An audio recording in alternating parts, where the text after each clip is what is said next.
स्वागत है आपका फाइनेंशियल एंड मनी ज्ञान चैनल पे। आज हम बात करने वाले हैं यस बैंक से रिलेटेड इंपॉर्टेंट अपडेट के बारे में। प्रशांत कुमार जी का इंटरव्यू आया तो उससे रिलेटेड हम बात करेंगे और आखिरी के वीडियो में देखेंगे कि अभी इस प्राइस पे आपको होल्ड करना चाहिए, बाय करना चाहिए या सेल करना चाहिए। तो चलिए वीडियो को स्टार्ट करते हैं।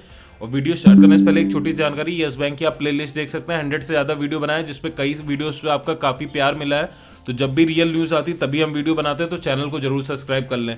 तो चलिए यहाँ पर न्यूज़ पे आते हैं। Yes Bank aims to expand margin by 100 BPS in next 3 years.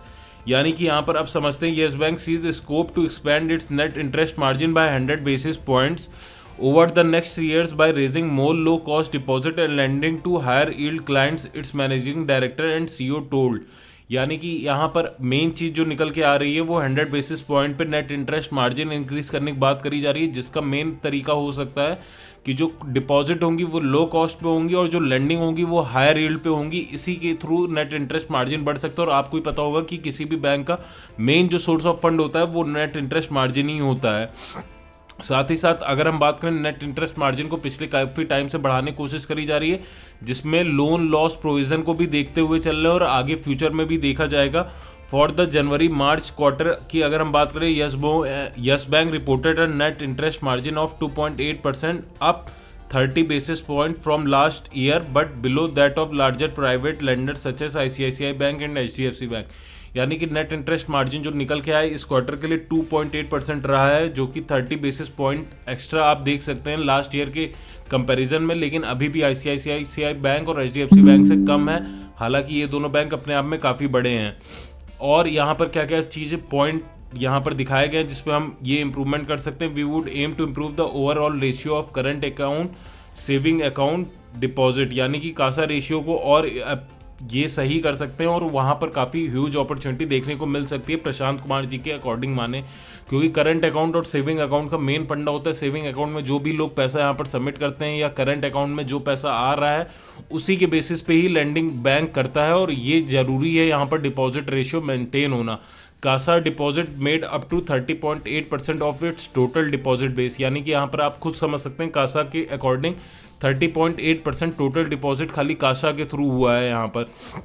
In addition it is focusing on lending to client that can bring in higher margin.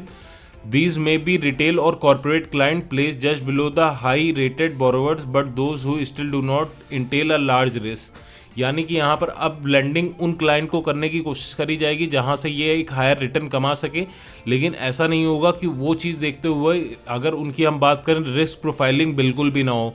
थोड़ा सा रिस्क जहाँ पर लो रहेगा और हाई यील्ड की फ़ायदा देखने को मिल सकता है वहाँ पर ये करने की बात कर रहे हैं। There will be definitely be asset that could be rated BBB but their risk is not high. यानी कि कुछ एसेट ऐसे भी रहेंगे जिनको BBB तक रेटिंग मिल सकती है, लेकिन बहुत ज़्यादा रिस्क यहाँ पर नहीं देखने को मिलेगा। इसके अलावा अगर हम बात करें, meanwhile yes bank is targeting a credit growth of 15% to 20% for fiscal 2024।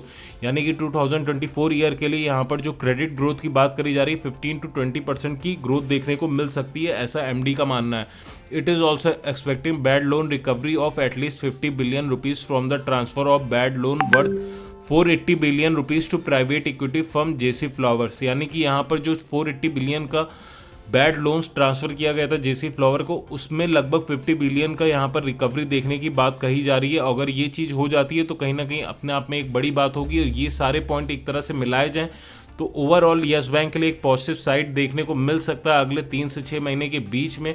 वहाँ पर एक अच्छा खासा अपॉर्चुनिटी हो सकता है आपको प्रॉफिट बुकिंग के लिए। लेकिन अभी करंटली क्योंकि प्राइस वोलेटाइल है और लास्ट वीडियो में भी हमने कवर करा था कि लोअर साइड पे क्या टारगेट हो सकता है, अपर साइड पे क्या टारगेट हो सकता है, तो ऐसे में यहाँ पर मैं नई बाइंग के लिए नई रिकमेंडेशन करूँगा। लेकिन हाँ, जिन्होंने ऑलरेडी होल्ड करके रखा है वो अभी होल्ड करें अगले कुछ दिन या कुछ महीने के लिए, तो आपको एक अच्छा खासा प्रॉफिट बुकिंग का अमाउंट मिल सकता है। इसके अलावा अगर आपकी कोई क्वेरी है, कुछ पूछना आते हैं तो कमेंट करके जरूर बताइएगा। Thank you.